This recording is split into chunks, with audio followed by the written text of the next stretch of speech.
Watch this. A level 1 character dealt enough damage to practically one-shot a boss. That's what happened when I designed my TTRPG combat system the wrong way. I created my own RPG system, and I completely broke it.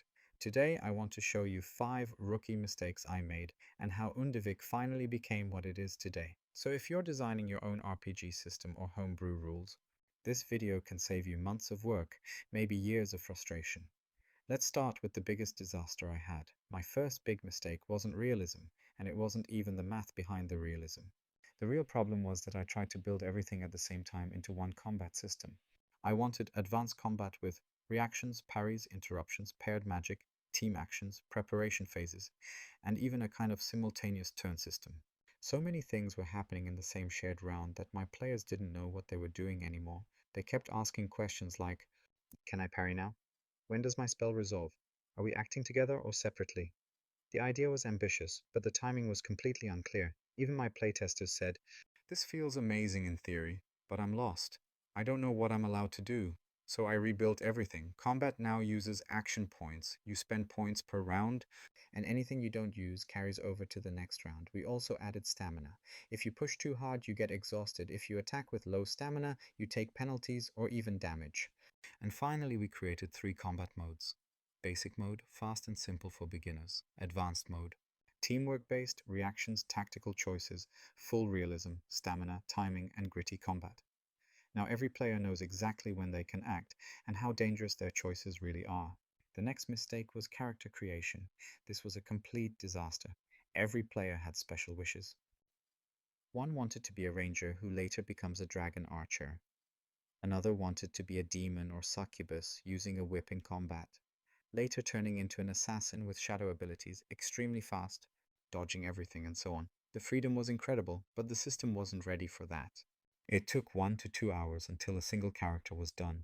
My mistake was trying to build a simple system first that should be fast to create characters, and then I kept adding more and more. In the end, it went in the completely opposite direction. So I reversed the process and built the full complex version first. In the beginning, yes, it took longer to create a character, but we finally knew what we actually needed. Out of this, I created what I have right now. You need maybe 10 to 20 minutes to make a character. You can use my app, which makes it even faster. Or you can do it by hand, like in a normal tabletop session. All the deeper options are still there. But now you can clearly see, if I pick this race, I get these points. If I choose this background, I get these benefits. Everything is much more balanced. There's still a little bit of imbalance, but that's okay. It's your character. You should pick what you like, not what you need to be because of meta builds. You're not playing Dungeons Dragons, you're playing another roleplay game. You don't have a class. You play your character how you like. My third big problem was that I had no lore in the beginning to support the mechanics. Without the lore behind the rules, players kept asking, what is the difference between your races? What makes your orc different from orcs in other games? Why does this magic exist? How are we supposed to play trolls, elves, demons together in one group? And at that moment I didn't have good answers because the world wasn't written down yet, so I explained, for example, my orcs are not normal orcs like in other books or games. In my world they were born and directly enslaved by humans. They never lived a free life before. For over 100 years they were in slavery until they finally got their chance for freedom. On this path they evolved and found their own way to live. That's how orcs are now in my system, and it makes a big difference when you play one. The same questions came for magic and for other races. Why does this type of magic exist? How should we roleplay trolls, or elves, or strange creatures in human cities? What happens socially if you walk into a human or elven region as a troll? At first I had no answers, now I do, because I finally wrote the lore. I created an entire world with lore behind everything that needed it. And now I can say, yes, you can play whatever you like, but the world will react to you. In a human city, a troll is not just another guy. People will be suspicious or afraid, depending on the DM. That's what you need to do.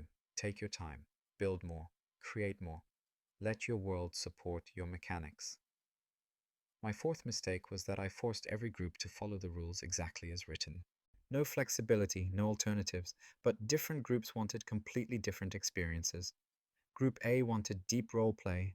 Group B wanted tactical RTS-style combat, inspired by Spellforce. Some wanted fast adventures, others wanted hardcore simulation.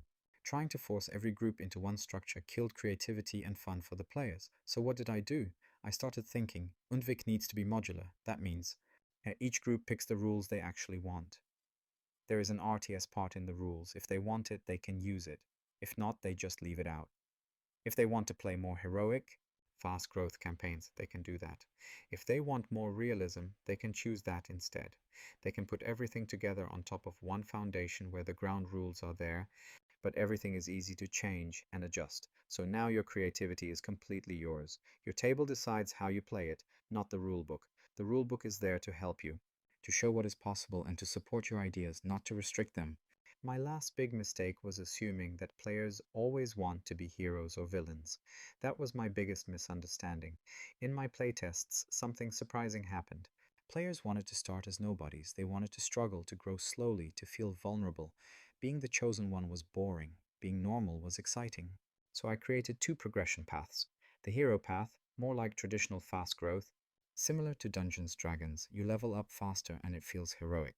And the realistic path, it takes years until you are really strong. You need to struggle, to have events, to fight, to live your life in this world and learn from it. Now players choose their journey, not a destiny forced by the rules.